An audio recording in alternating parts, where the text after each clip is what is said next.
So we're coming towards the end of 2021, and I'm getting a lot of people asking, Annie, where is real estate headed for 2022? What do you think is going to happen next year? Well, I'm going to give you my 2 cents and break it down for you coming up.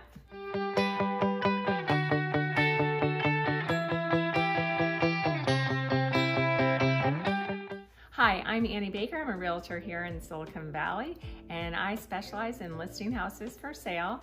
And I have a lot of clients that have been asking, what's going to happen. They started asking a few months ago, should they sell? Should they put their house on the market now? Or is the market going to crash in 2022? People are kind of worried. Some buyers are saying, oh, I'm going to wait because next year housing is going to drop and I'm going to wait till then. Well, here's what I think is really going to happen. I'm going to first start with our inventory. And our inventory, meaning the number of houses that are available for buyers to buy, has been low for years. I mean, gosh, at least the last 5 years. Honestly, I don't think we really had a lot of inventory since around the 2010 era. But I will give you some stats. These are for single family homes in Santa Clara County. Back in 2018, there was 1,334 houses on the market. In 2019, there were 1,067 houses on the market. 2020, we had 918 single-family homes on the market. And this year, in 2021, we had 584 houses on the market. So that's almost half in the last few years. The inventory keeps going down. And this time of year in the late fall, early winter, the number of available homes is typically lower in general, but it just goes to show you we are really at low inventory for Santa Clara County. And then I want to talk about something called absorption rate. How many months of inventory do we have available in the market right now? So again, let's go back to 2018. We had in, say, the fall, October, there was 2.1 months of inventory available. In 2019, we had 1.9, so just a little bit less. 2020, there was 1 month of inventory available. 2021, we're at 0.6, so just over half a month of inventory. And the experts say for a normal, stable housing market, you should have between 5 and 6 months of inventory available. So we haven't been at a normal, stable real estate market for years, meaning sellers have really been in control. The majority of sellers get multiple offers. There are more buyers for the house. So buyers are really at the mercy of sellers. That's not a normal real estate market. So knowing that towards the end of 2021, we are at the lowest amount of inventory we've had in the last 4 years, shows me we're probably going to go into 2022 with a low amount of inventory. And we all know the springtime is usually when there's the highest amount of homes for sale.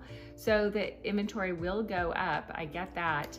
But I just don't think overnight we're gonna see 7 months of inventory available, which will drive prices down, and the market will become a buyer's market, which will really be a huge shift for here. I just don't see that happening that quickly. Even with the number of people leaving California, it's just not going to happen overnight like that. Next thing I want to talk about are interest rates. So interest rates, in my mind, is really what dictates the demand for housing, because if the interest rate is low, buyers have more buying power. They get more excited that, oh my gosh, I can really afford some of these houses, and they want to buy. When interest rates go up, it's just tougher for a lot of people to buy houses. Back in, the last crash in, say, 2008 to 2010, 2011, with the housing market, it wasn't really driven by the fact that there weren't buyers on the market.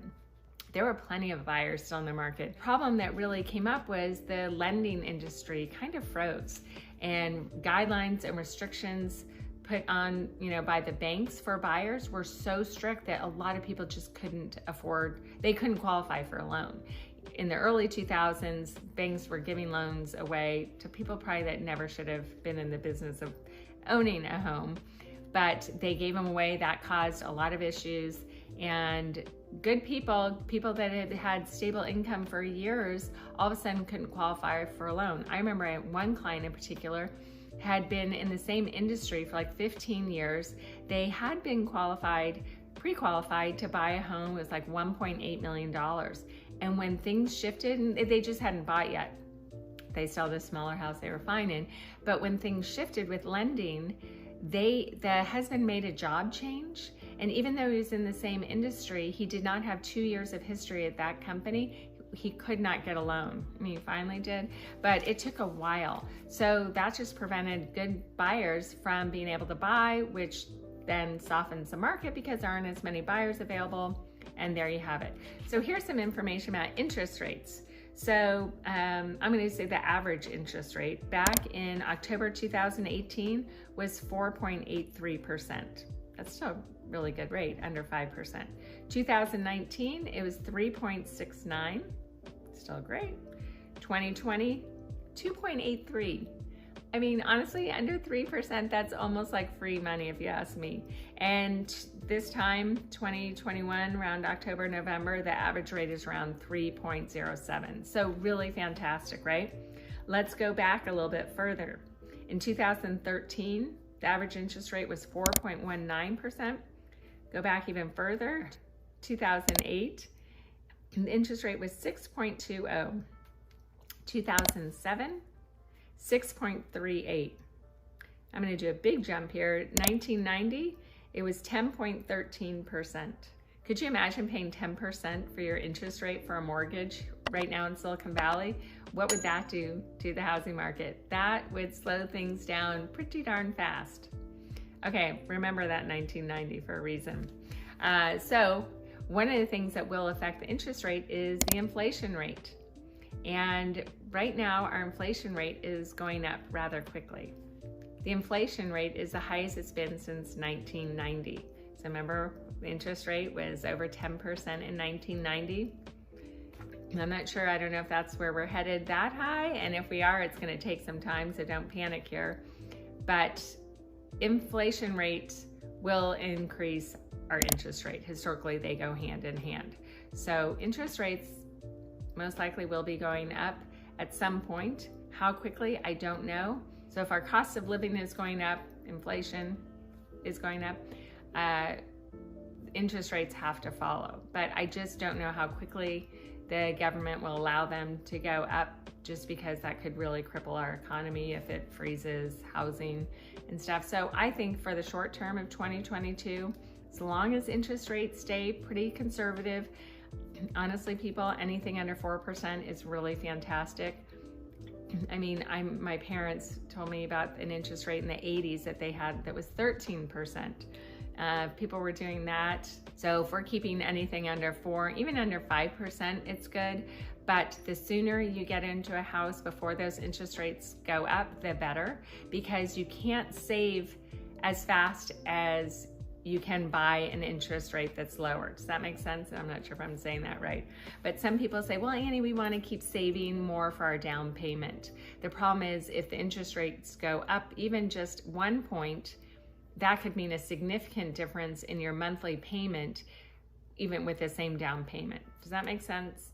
Okay, I'm not sure if I'm doing a good job explaining that, but interest rates really are the buyer's best buying power, is a lower interest rate, more so than just, you know, a higher down payment. So again, I don't think they're going to jump up overnight, but that's something really to consider. But with inventory so low, I don't see that jumping significantly either. The absorption rate is so low. So I just think we're going to be okay for most of 2022. Again, I think it's really going to be dictated by the interest rates. So in my mind, it's better to think about selling your house earlier in 2022 than later, and buy sooner than later. No matter what the house price is, it's better to have a low interest rate. So I think we're still going to have a great 2022. I think we're good for a while. So get busy buying, get busy selling, where it's going to be good.